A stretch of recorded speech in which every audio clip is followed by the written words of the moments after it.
Paz do Senhor Jesus a todos. Hoje o tema é sobre salvação. Lucas capítulo 3, do 1 ao 22. No 15º ano do reinado de Tibério César, sendo Pôncio Pilatos governador da Judéia, Herodes tetrarca da Galileia, seu irmão Filipe, tetrarca da região da Itureia e Traconites, e Lisânias, tetrarca de Abilene, sendo sumos sacerdotes Anás e Caifás, veio a palavra de Deus a João, filho de Zacarias, no deserto.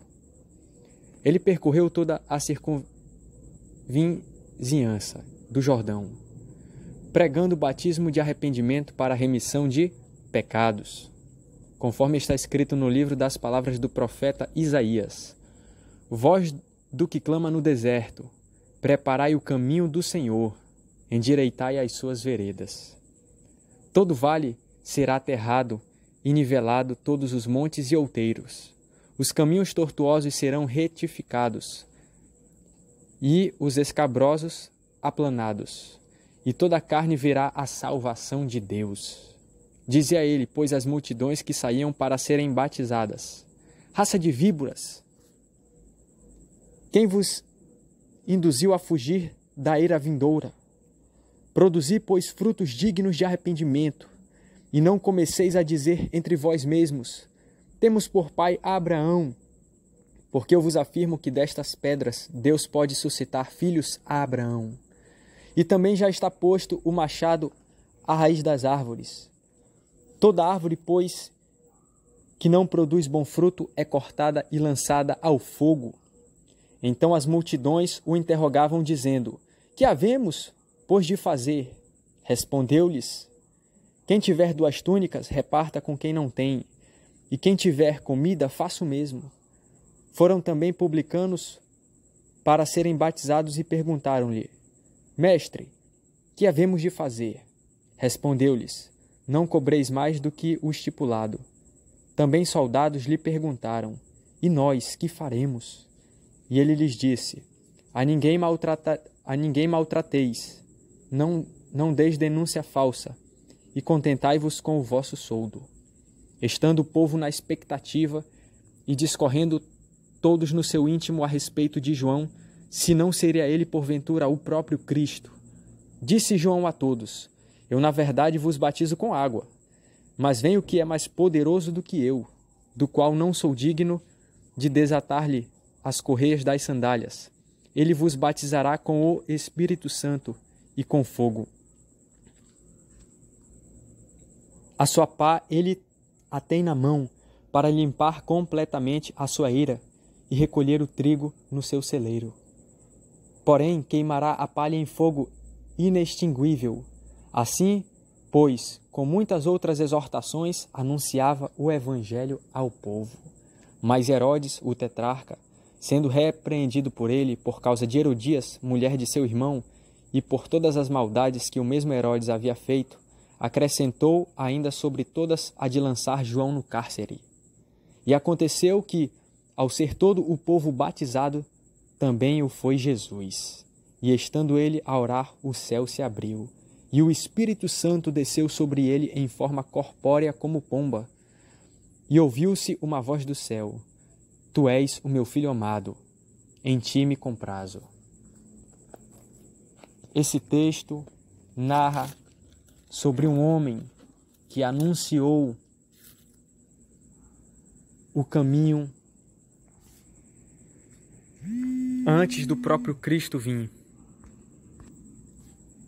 Ele estava afirmando que viria um depois dele que batizaria com o Espírito Santo e com fogo. Ele estava anunciando um caminho que é Jesus. Antes de Jesus vir, ele anunciou Cristo. Só que João ele disse o seguinte, que as pessoas deveriam o quê? Se arrepender. elas deveriam abandonar as práticas que não agradavam a Deus. João Batista pregou o arrependimento. O próprio Jesus também depois pregou: arrependei-vos, pois é chegado o reino dos céus. Tanto João Batista como Jesus pregavam arrependimento. Então, parte da salvação está na conversão. Converter é modificar, é mudar, é sair de um caminho e ir para outro caminho, é arrepender-se, é ter transformação de vida, é ter mudança, é viver uma vida nova, é abandonar coisas que não agradam a Deus. Só que a salvação, ela não vem apenas do arrependimento. O arrependimento é um dos fatores importantes. Como Jesus pregava, né? Arrependei-vos, pois é chegado o reino dos céus. Só que não é apenas arrependimento. Existe um Salvador. Existe um Salvador. João Batista, ele disse no versículo 7. Dizia ele, pois, as multidões que saíam para serem batizadas: raça de víboras, quem vos induziu a fugir da ira vindoura? Muitas pessoas sabiam que precisavam de mudança, e o batismo nas águas era uma testificação disso, porque mostrava publicamente que a pessoa tinha uma vida nova. Só que muitos iam ser batizados e não mudavam suas condutas. Isso fazia o quê? Fazia com que o povo olhasse e alguns com certeza entendiam do que ele falava e reprovavam essa atitude de alguns que iam ser batizados, mas não mudavam. Então ele falava: quem vos ensinou a produzir frutos de arrependimento? Vocês precisam mudar, vocês precisam levar uma vida nova. Só que a salvação, ela além de arrependimento, ela vem unicamente através do Senhor Jesus. Aquele que crê nele, como diz a Escritura, rios de água viva vão fluir do seu interior. Jesus, ele é o caminho, a verdade e a vida. E João Batista anunciou esse caminho antes de Cristo anunciar. Quando digo antes de Cristo, é antes de Cristo anunciar. Porque João Batista anunciou Cristo. Olha, depois de mim vem um mais poderoso que eu não sou digno de desatar as sandálias dos seus pés. Então ele anunciou sobre alguém que era maior que ele, que iria vir depois dele. Ele anunciou o caminho, Jesus. Mas, segundo a Escritura, depois que Jesus ele foi batizado, ele foi para o deserto, tentado. E depois ele saiu pregando o Evangelho de Deus.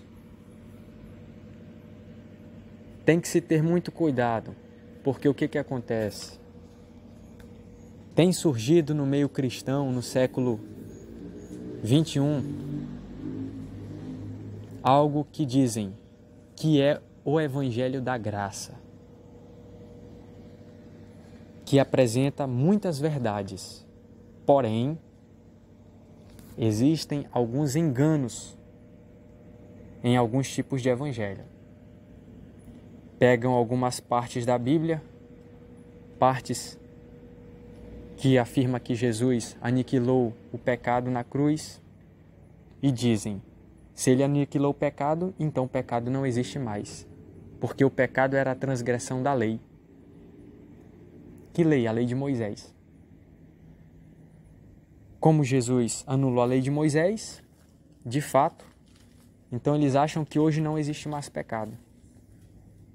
Muitos estão pregando isso, nesse sentido, afirmando que o pecado era a transgressão da lei de Moisés. Só que aí vem a pergunta: Se as nações dos gentios não serviam a lei de Moisés, como é que elas pecavam? Como é que vinha juízo e sentença sobre elas, se elas não pecavam? Porque elas não estavam debaixo da lei de Moisés. Haviam algumas leis, sim, que era para todos. Só que meio que somente o povo judeu se apropriava. Hoje existe uma lei do Novo Testamento. Tudo aquilo que entristece o Espírito Santo de Deus é pecado. Repetindo, tudo aquilo que entristece o Espírito Santo de Deus é pecado. Não é um livro que vai dizer, olha, isso é errado, isso é certo. Não é um livro, mas é o Espírito Santo. E muitos anulam isso, dizendo, não, isso não é verdade. A verdade é que o pecado era a transgressão da lei de Moisés. Eles dizem isso. Mas quando a gente começa a questionar algumas questões, a gente começa a ver que isso não é verdade. Por exemplo, por que Herodes morreu comido por vermes? Porque ele não exaltou a Deus. Mas se ele não era judeu e nem servia ao judaísmo, ele não estava debaixo da lei. E por que morreu se não era pecado? Era pecado, sim. Era pecado, sim. Aonde está na Bíblia dizendo que todas as pessoas tinham que vender suas propriedades e dar tudo? Não está escrito isso. Mas Ananias e Safira reteram parte da sua propriedade, do valor, venderam uma propriedade, pegaram um valor e mentiram e pagaram o preço. Existe uma lei espiritual no novo pacto. Depois da cruz, existe uma nova lei, que é de uma nova aliança, de um novo concerto, de um novo pacto. Não é porque a lei de Moisés acabou que não existe lei. Existe uma nova lei.